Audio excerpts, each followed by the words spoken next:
Selamat siang. Selamat datang di persekutuan doa kita pada hari ini.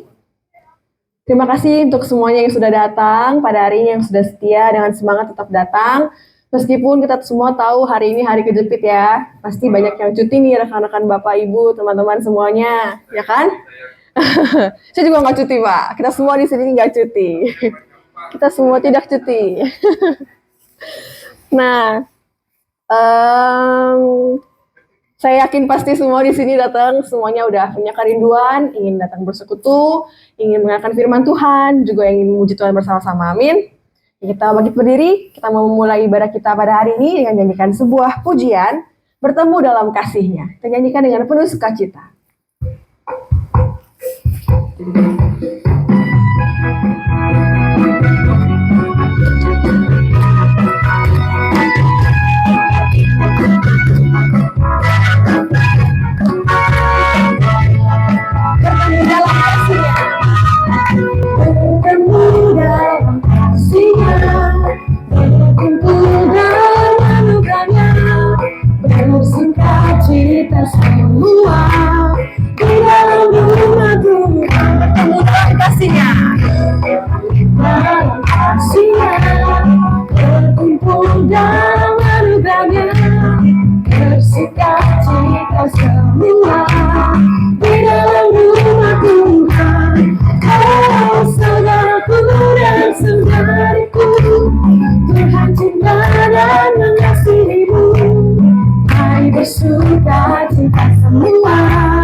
Silakan duduk kembali.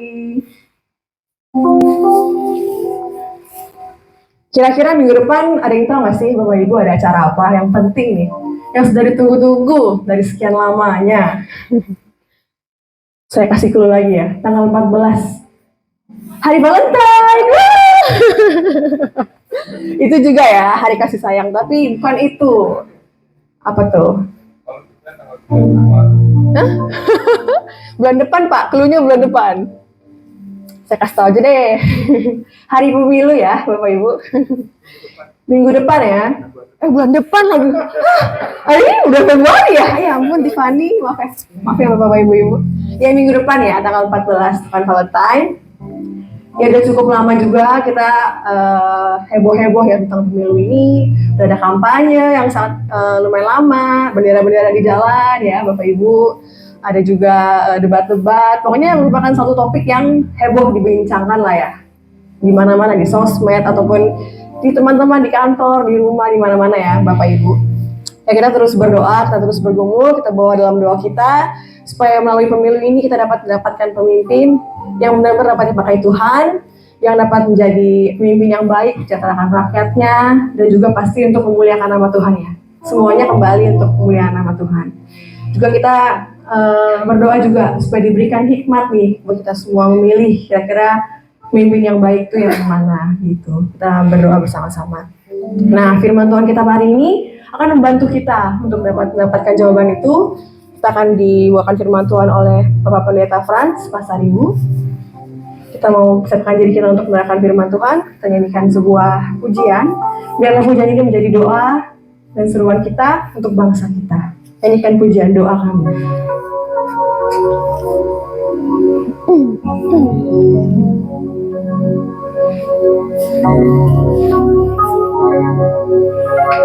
Syukur untuk setiap rencanamu dalam jalanmu,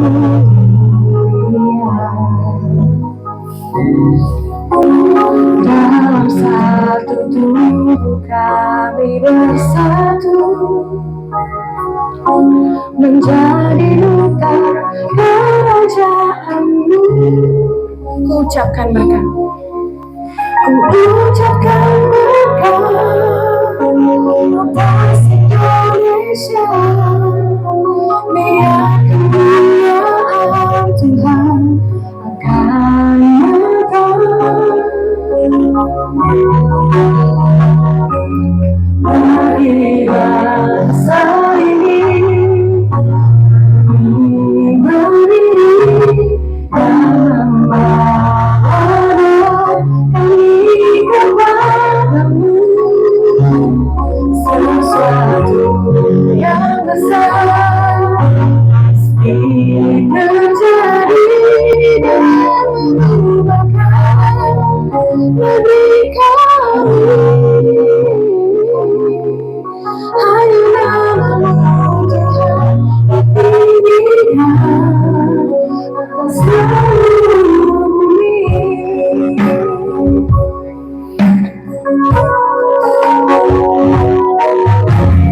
Kami rindu melihat Indonesia pulih dari semua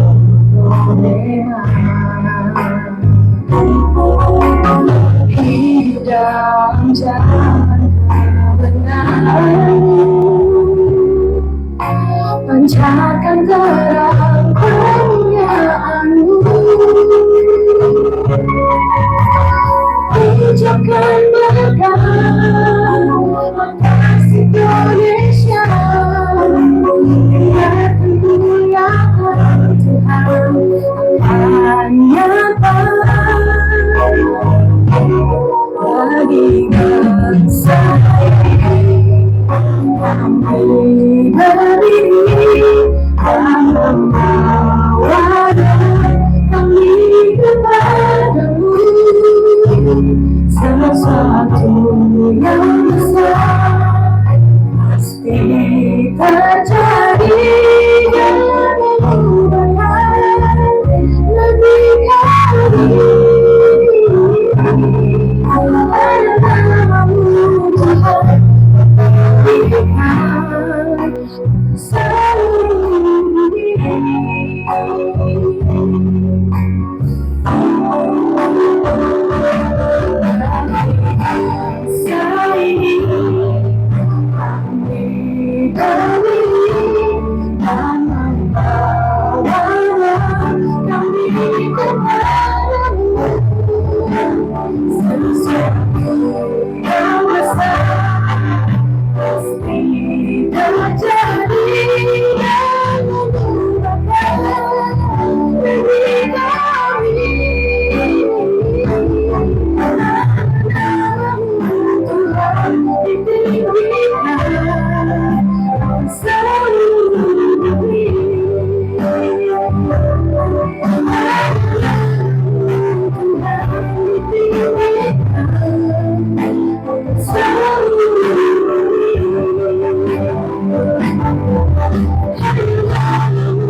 Ya, kita berdoa ya.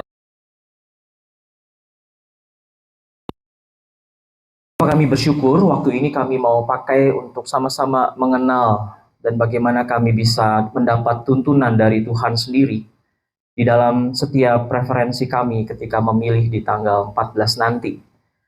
Bapak, biarlah waktu ini benar-benar kami bisa memaknainya dengan bukan hanya kami tahu punya hikmat dari Allah, tetapi semua itu payungnya adalah Allah yang maha tahu dan Allah yang maha hadir di dalam kehidupan kami berbangsa dan bernegara.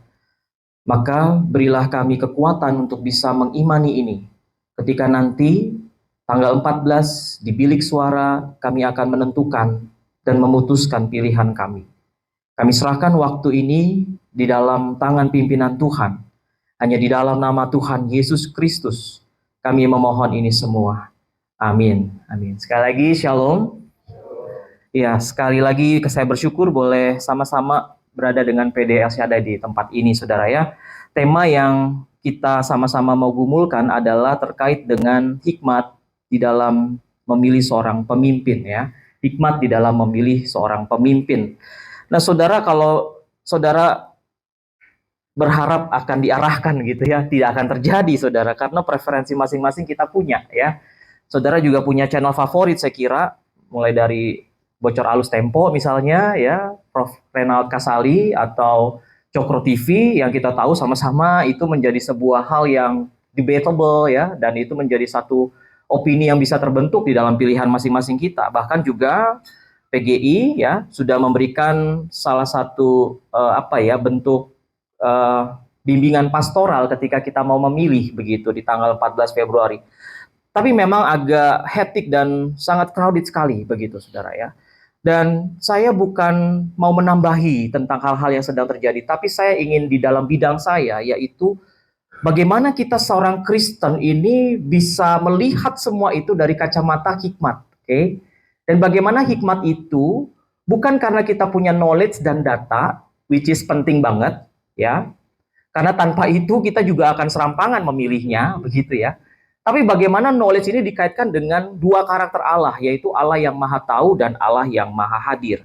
Boleh diklik sampai kebuka yang 1, 2, 3-nya ya. Hari ini saya mau ambil Mazmur 139 sebagai pengalaman seorang pemimpin bernama Daud. Ketika dia jadi raja penuh dengan intrik dan bahkan dia juga mengalami satu pergumulan, yaitu penderitaan. Dan orang-orang ini, saudara, ya, saya kasih nomor 1, 2, 3 juga gitu ya. Ya buat keren-kerenan aja ya. Sekali lagi bukan untuk mengarahkan ya. Raja Daud, Ayub dan Asaf ya. Kita tahu Ayub sama Asaf dulu ya kita bahas ya. Boleh dibuka begitu ya. Di pasal 42 1 sampai 6 saudara bisa cross check. Ayub itu punya babak kehidupan yang sangat struggle dengan dia harus pilih bahwa hidupnya itu bersih di hadapan Tuhan atau ada karena dosa dia menderita begitu. Tetapi dalam setiap pergumulan itu dia mendapatkan jawaban di akhir kitab Ayub itu. Dia bilang, masakan yang hanya baik saja saya dapat dari Tuhan, masa yang buruk-buruk enggak gitu, saudara ya. Jadi pengalaman benang merah di antara tokoh-tokoh ini adalah sebuah pergumulan yang dinamakan penderitaan. Situasi yang enggak nyaman. Konflik. Dan itu juga menjadi potret kita sekarang. Konflik, ya mungkin kita menderita juga, saudara ya. Menderita bukan physically, tapi menderita secara psikis, begitu ya. Karena terlalu banyak sekali dan kita bingung mau pilih yang mana dengan semua opini-opini yang terbentuk begitu, saudara. Asaf juga ya. Jadi pengalaman-pengalaman ini boleh dibukakan lagi semuanya. Ini menegaskan bagaimana kesulitan, kesusahan, penderitaan membuat tokoh-tokoh ini semakin mengenal Allah. Itu penting. Jadi penderitaan ini dipakai Tuhan untuk menjadi sebuah turning point, titik balik memahami kesulitan, mengubah cara pandang dari cara pandang manusia menjadi cara pandang Allah. Nah, saya mau bawakan ini sekarang ke dalam sebuah data yang kita punya di dalam hal-hal yang terjadi di sosmed kita. Cara pandang manusia adalah datanya. 56 pemilih adalah orang-orang muda, itu datanya. Hampir 125 juta orang yang memilih itu anak muda, saudara. Terus datanya juga sampai hari ini berbagai lembaga survei, entahlah itu benar-benar kredibel apa enggak, tapi menunjukkan salah satu paslon itu udah angkanya 48%, 47-48%. Itu datanya. Dan data juga bahwa tingkat kepuasan publik terhadap Jokowi sampai angka 80%. Jadi semua yang dilakukan Jokowi adalah itu orang-orang akan mengikuti karena tingkat kepuasannya 80%. Tapi sekali lagi itu data dalam sudut pandang manusia. Makanya di dalam sudut pandang Allah, maka Allah berbicara sekali lagi dengan data-data itu Allah ingin mengkaitkannya dengan karakter Dia yang Maha Tahu dan Maha Hadir. Kadang-kadang orang Kristen terkecoh dengan data-data sudut pandang manusia tapi nggak dikaitkan dengan Allah yang Maha Tahu dengan Allah yang Maha Hadir. Pertanyaannya gini, Allah tahu nggak tanggal 14 siapa yang menang? Tahu. Allah hadir nggak tanggal 14 di bilik suara ketika kita mencoblos? Hadir. Maka itu jadi pegangan kita. Maka itu yang membuat saudara nggak akan bimbang. Maka hikmat itu akan saudara dapatkan. Maka dari 3 tokoh ini saya ingin fokus ke Daud. Karena pengalamannya unik sekali dengan kehadiran Allah versus keterpurukan dia, penderitaan dia. Secara psikis, secara psikologis. Mari kita buka Mazmur 139 ayat 1-12 saya bagi 2 ya. 6 ayat pertama sama 6 ayat kedua itu akan membuktikan bahwa karakter Allah yang Maha Tahu dan Maha Hadir itu menjadi satu pegangan bagi kita di dalam memilih. Karena preferensi kita sudah banyak, preferensi kita sudah beragam, satu gereja itu pasti juga banyak, nggak mungkin bisa cuman memilih salah satu, pasti ada di 2 atau 3 atau bahkan 1 mungkin ya. Kita nggak tahu. Tapi mari saya ingin mengkaitkan ini dengan Mazmur 136 1-6. Kita bisa lihat kata-kata yang digaris ditebelin di bold itu jadi penekanan ya. Boleh dibuka aja yang bagian pertamanya. Untuk pemimpin biduan Mazmur Daud, Tuhan, Kau menyelidiki dan mengenal aku. Engkau mengetahui kalau aku duduk atau berdiri. Engkau mengerti pikiranku dari jauh. Engkau memeriksa aku kalau aku berjalan dan berbaring. Segala jalanku kau maklumi. Kau maklumi itu dalam bahasa aslinya mengenali, terbiasa dengan jalanku. Bisa di cross check di Yesaya 5 ayat 3. Sebab sebelum lidahku mengeluarkan perkataan, sesungguhnya semuanya telah kau ketahui ya Tuhan. Dari belakang dan dari depan, engkau mengurung aku. Engkau menaruh tanganmu ke atasku. Terlalu ajaib bagiku pengetahuan itu. Terlalu tinggi, tidak sanggup aku mencapainya. Bagian kedua, 7-12. Kemana aku dapat pergi menjauhi rohmu? Kemana aku dapat lari dari hadapanmu? Jika aku mendaki ke langit, engkau di sana. Jika aku menaruh tempat tidurku di dunia orang mati, di situ pun engkau. Jika aku terbang dengan sayap fajar dan membuat kediaman di ujung laut, juga di sana tanganmu akan menuntun aku, dan tangan kananmu memegang aku. Jika aku berkata, biarlah kegelapan saja melingkupi aku, dan terang sekelilingku menjadi malam, maka kegelapan tidak menggelapkan bagimu. Dan malam menjadi terang seperti siang. Kegelapan sama seperti terang.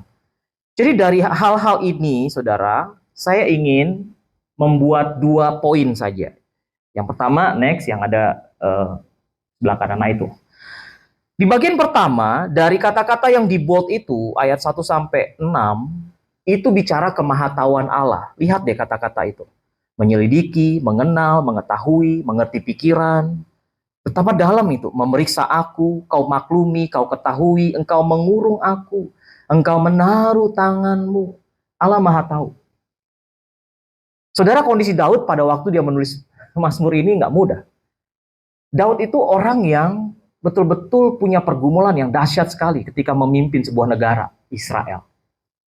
Meskipun secara militer oke, secara ekonomi bagus, tapi intrik-intrik di dalamnya itu luar biasa. Dia dikudeta oleh anaknya sendiri bernama Absalom. Dia melarikan diri dari Saul yang ingin membunuhnya. Oh saudara, kedekatan dia dengan Allah itu digambarkan dengan Mazmur 139 ini. Sebuah relasi yang dekat dengan Tuhan. Dan itu dikaitkan dengan Allah itu Maha Tahu. Nah sekarang kalau kita berpikir dan bergumul, kita nggak bisa memilih yang mana ya. Maka bagaimana dengan kondisi jiwa saudara ketika saudara itu kaitkan dengan Allah yang Maha Tahu? Bukankah harusnya itu melegakan kita? Kita punya Allah yang Maha Tahu. Ingat, Allah yang Maha Tahu itulah yang akan menentukan siapa the next leader untuk Indonesia. Dan di dalam kemahatauan Allah, Dia punya satu kedaulatan yang kuat sekali. Dia pegang kita. Saudara bayangkan Israel itu ya, menjadi bangsa yang tadinya pecundang, menjadi bangsa pilihan oleh karena Allah Maha Tahu. Mereka harus muter-muter 40 tahun di padang gurun sebelum masuk ke Kanaan. Udah masuk ke Kanaan, keluar lagi. Dipecundangi lagi menjadi bangsa yang terjajah oleh negara lain. Tapi di dalam pemerintahan yang tidak ideal, di dalam penderitaan yang tidak ideal, Allah Maha Tahu Israel dipelihara meskipun dalam pemerintahan yang tangan besi, saudara. Nebukadnezar 70 tahun membentuk seorang bernama Daniel dari sejak muda sampai usia tua, punya sebuah hikmat yang luar biasa. Sadrak, Mesak, Abednego, dan Daniel, saudara. Allah Maha Tahu. Dan bukankah itu yang menenangkan hati saudara dan saya seharusnya? Kalau Allah Maha Tahu, ibarat dia sudah memimpin bangsa Israel dengan pengalaman-pengalaman yang ada di Alkitab, memimpin gerejanya mulai dari lahirnya gereja, waktu Pentakosta sampai sekarang dengan berbagai banyak denominasi, bukankah kemahatauan Allah itu tidak berubah? Maka kaitkanlah hikmat itu dengan kemahatauan Allah. Maka hubungkanlah semua data itu dengan preferensi kita dengan Allah yang Maha Tahu. Disitulah kunci saudara bisa menyoblos dengan tenang. Lalu bagian yang kedua, di ayat 7-12, boleh itu bicara tentang kemahahadiran Allah. Lihat kalimatnya yang di bold sekali lagi. Kemana aku dapat pergi jika aku mendaki ke langit, engkau di sana. Daud nggak mungkin mendaki ke langit, tapi ini satu bahasan yang kalau kita ada di mana-mana, Allah pun ada di situ, bukan? Lalu kalau ibaratnya di dunia orang mati itu, bahkan sampai aku mati pun kau di situ, Tuhan. Bayangkan, di sebuah pergumulan tentang kematian, Allah di situ. Di dalam Kristus yang sudah bangkit, kita nggak perlu lagi takut sama kematian. Rekan-rekan, ini sebuah iman yang nggak dimiliki oleh agama-agama lain. Ini sebuah hal yang seharusnya memberikan sebuah pencerahan yang sangat baik bagi kita. Di ujung laut, tanganmu menuntun aku, tangan kananmu memegang aku. Kegelapan tidak menggelapkan bagimu, malam menjadi terang seperti siang. Kegelapan sama seperti terang. Itu tuh Allah Maha Hadir, rekan-rekan. Kehadiran Allah itu nyata bagi Daud. Dia bukan cuma Allah yang Maha Tahu, tapi dia Allah yang Maha Hadir. Dan kehadiran itulah yang akan menuntun saudara dan saya untuk bisa datang ke TPS terdekat. Cek di kpu.id, TPS kita ada berapa. Nggak usah pakai undangan fisik lagi, udah ada. Saya nanti coblosnya di Cawang, Jakarta Timur, di daerah UPI, saudara. Karena KTP saya di situ. Itu yang membuat saya berani melangkahkan kaki ke TPS, karena Allah Maha Hadir. Allah hadir ketika kita memegang paku itu dan mencoblos nomor dengan preferensi saudara dan saya. Sekali lagi, kemahahadiran Allah itu dinyatakan. Jadi dengan kata lain, Allah yang Maha Tahu dengan Allah yang Maha Hadir ini, saya mau bungkus dalam satu payung, itu bicara tentang Allah yang absolut. Boleh di next. Allah yang absolut itu artinya, kata Latin dari absolut itu ab, dari, dan solvere. Melonggarkan, melepaskan, membebaskan. Bebas dari apa? Bebas dari syarat, longgar dari syarat, bebas dari pembatasan-pembatasan, atau keterikatan apapun, tempat, waktu, pengetahuan, dengan sesuatu, artinya itu tidak, kalau yang masih terkukung, yang masih terikat, artinya tidak absolut. Jadi absolut itu mutlak cuman ada di karakter Allah, di manusia nggak ada. Saudara bayangkan kita itu dipandu, dituntun dengan Allah yang absolut itu. Para komentator tidak absolut. Bocor Alus Tempo, A1 nggak absolut. Cokro TV nggak absolut. M. Kodari nggak absolut. Renald Kasali nggak absolut. Dan siapapun preferensi kita. Yang absolut itu Allah. Dia melampaui ruang dan waktu itu. Jadi itu penting supaya saudara punya sebuah pemahaman yang kuat, keyakinan yang mendalam tentang Allah yang absolut ini. Nah, sekarang kita mau konkretkan kemahatauan Allah itu dalam hal seperti apa dalam konsep. Dan bagaimana supaya kita bisa ngeling dengan Allah yang Maha Tahu itu. Pertama ya, Allah Maha Tahu boleh dibukakan. Allah mengetahui dirinya secara sempurna. Ini dari Wayne Grudem, seorang teolog terkenal. Dia mengetahui dirinya secara sempurna, mengetahui segala sesuatu yang sederhana, kompleks dalam suatu waktu. Allah tahu kondisi bangsa ini. Allah tahu kenapa terjadi friksi. Allah tahu kenapa PDIP pecah kongsi dengan Jokowi, karena disitulah titik awalnya, bukan? Allah tahu. Jadi pengetahuan Allah berbeda dengan pengetahuan manusia. Pengetahuan Allah itu bersifat tetap. Kesempurnaannya mutlak. Pengetahuannya itu ada dan langsung, tidak berasal dari pengamatan atau proses berpikir. Lebih absolut dari Rocky Gerung bahkan. Dan pengetahuan Allah itu lengkap sepenuhnya disadari, sedangkan pengetahuan manusia sebagian terkadang tidak mudah dimengerti dan juga seringkali gagal. Maka ini bisa kita cross-check di Ibrani 4 ayat 13 yang mengatakan, dan tidak ada suatu makhluk pun yang tersembunyi di hadapannya, sebab segala sesuatu telanjang dan terbuka di depan mata Dia, yang kepadanya kita harus memberikan pertanggung jawab. Jadi itu kemahatauan Allah secara teoritis, secara praktis, berbeda kualitas dengan kita yang tahu, by knowledge, dengan belajar. Tapi Dia di ruang yang kekal itu, melampaui waktu, kemahatauannya, itu benar-benar punya keistimewaan. Yang kedua, Allah yang maha hadir. Artinya apa? Allah yang maha hadir itu, Allah tidak memiliki awal dan akhir, atau sebuah rangkaian yang kita namakan kronologi. Kronos itu kronologi. Rangkaian waktu. Enggak, Dia melampaui itu. Dia melihat semua waktu dengan sama jelasnya. Ini dengan kutipan yang sama dari Grudem atau Wayne Grudem. Dan peristiwa-peristiwa itu Dia lihat dalam waktu dan bertindak dalam waktu. Dengan kata lain, Allah tidak terperangkap oleh waktu. Allah melihat setiap waktu secara equal, sejajar dan secara jelas. Meskipun Allah melampaui waktu, Allah juga melihat setiap peristiwa di dalam waktu dan bertindak di dalam waktu.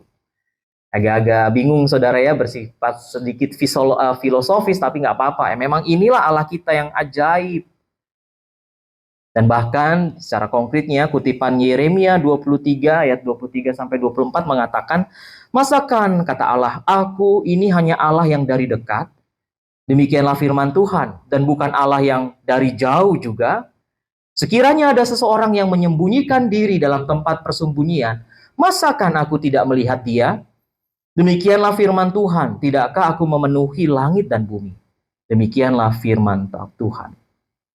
Jadi saudara, ini menjadi bukti bahwa iman kita dengan hikmat yang diberikan, by data, by knowledge, kita kaitkan dengan dua karakter Allah Maha Tahu dan Allah Maha Hadir, harusnya ini membebaskan kita dari tekanan-tekanan dan kesulitan-kesulitan yang kita hadapi. Opini-opini yang terbentuk dan kadang-kadang kita juga terbawa. Seharusnya itu membuat saudara dan saya lebih tenang, lebih nyaman dengan pemahaman yang kuat tentang hal ini, bukan? Jadi, kalau kita lihat Allah Maha Tahu dan Allah Maha Hadir, aplikasi praktisnya 4. Yang pertama, beriman kepada Allah yang Maha Tahu dan Maha Hadir menjadi hal yang sangat logis, sangat rasional, bukan? Ini pemahamannya sangat logis. Kalau Dia tahu dan Dia hadir, maka beriman dengan Allah yang seperti itu sangat logis. Kita tidak perlu ragu-ragu dengan preferensi kita, saudara. Saudara berdoalah di kamar dengan semua hal yang sedang terjadi di sosmed kita, di lapangan, dan saudara minta supaya karakter Allah itu saudara alami. Dan cobloslah pilihannya. Begitu, saudara. Sesimpel itu. Bergantung pada sesuatu yang tidak absolut menjadi hal yang sangat beresiko dan salah.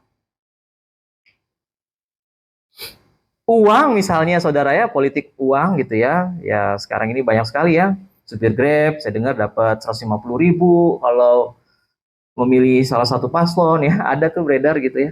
Tapi kalau kita jadikan itu jadi alat yang kita gantungkan atau bergantung pada yang tidak absolut, maka beresiko salah. Nilainya menyusut uang itu.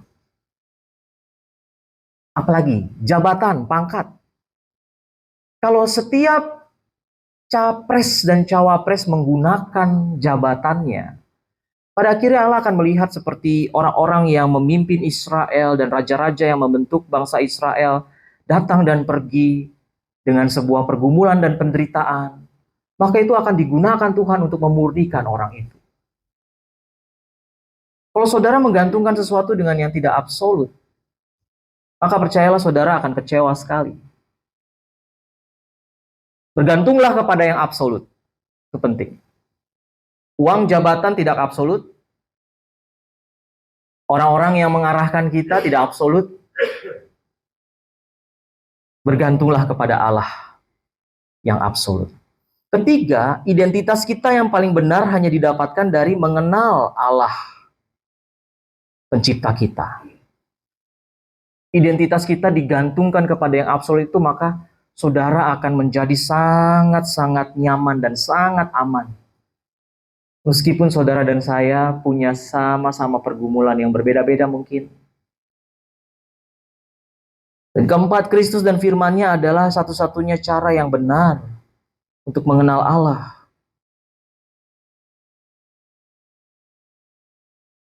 Dan itu menjadi hal yang sangat penting di dalam iman kita, bukan? Maka dengan ini saudara dan saya sekarang mendapatkan sebuah pemahaman baru tentang dua karakter Allah yang maha tahu dan maha hadir. Dan kita mau kaitkan itu dengan hikmat yang diberikan kepada Tuhan melalui semua knowledge dan data yang ada.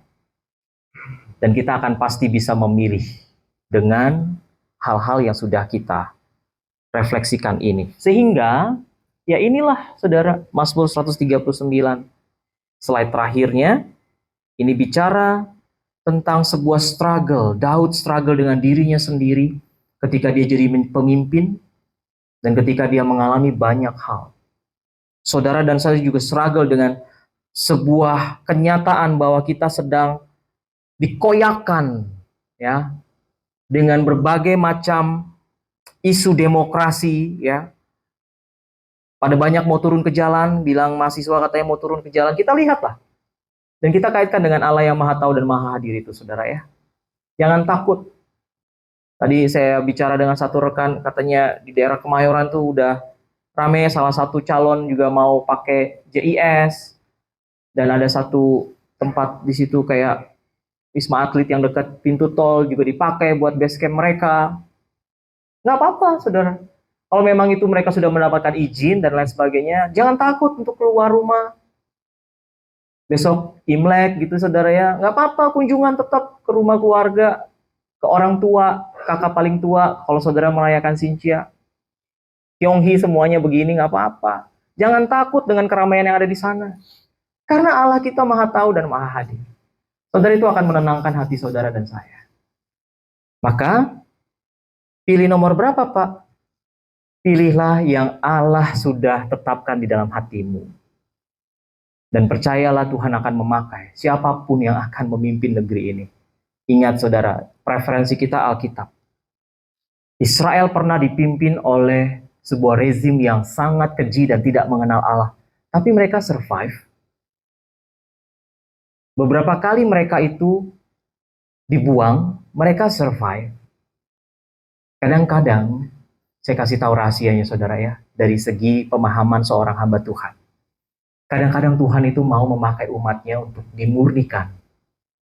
Mungkin dengan seorang pemimpin yang gak takut akan Tuhan. Supaya kita tuh lebih bergumul dengan Allah. Supaya penderitaan dan ketidaknyamanan dan zona-zona yang kita alami itu membuat dan membentuk kita semakin dekat dengan Tuhan. Dan membuat kita gak egois. Kadang-kadang doa pribadi saya begitu saudara, di doa pribadi. Oh Tuhan, kalau gereja-gerejamu di negara ini mau dimurnikan, murnikanlah. Supaya kami bisa seperti bangsa Israel, berharap kepada Tuhan, bukan kepada yang lain. Allah maha tahu, Allah maha hadir. Disitulah hikmat yang sesungguhnya. Pelajari, alami, dan lakukan firman Tuhan. dan cobloslah preferensi saudara. Amin. Kita berdoa. Bapak, hari ini kami belajar apa sih arti hikmat bagi seorang pemimpin.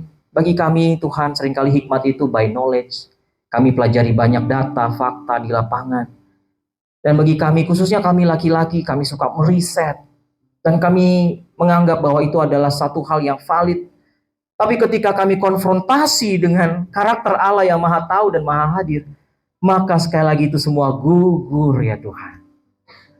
Kami datang membawa bangsa ini.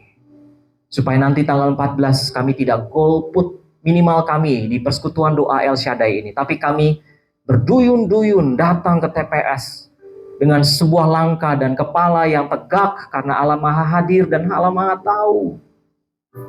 Untuk kami bisa menyoblos pilihan yang sudah kami gumulkan. Dan siapapun yang memimpin bangsa ini, bukankah Tuhan akan menolong kami umat-Mu ini? Israel rohani, gereja Tuhan. Kami sudah punya pengalaman Tuhan, 2-3 tahun dihantam pandemi. Kami sudah dimurnikan oleh Tuhan. Kami sudah mengalami kesulitan. Banyak orang-orang susah. Banyak orang-orang yang kedukaan karena kehilangan orang yang dicintai karena pandemi. Oh Tuhan, itu pengalaman-pengalaman iman.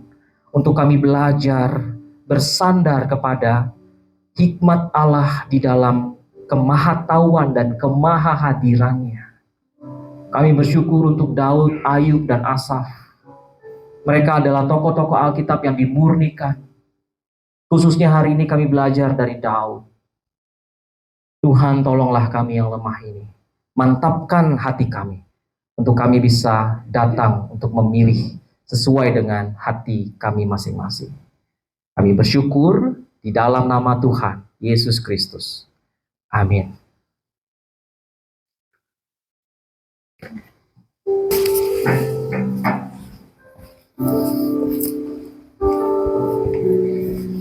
Amin. Terima kasih untuk firman Tuhan yang sudah disampaikan. Kita mau baca pengumuman. Terima kasih atas pelayanan Bapak Pendeta Frans Pasaribu. Yesus berkati dalam pelayanannya selalu, Pak.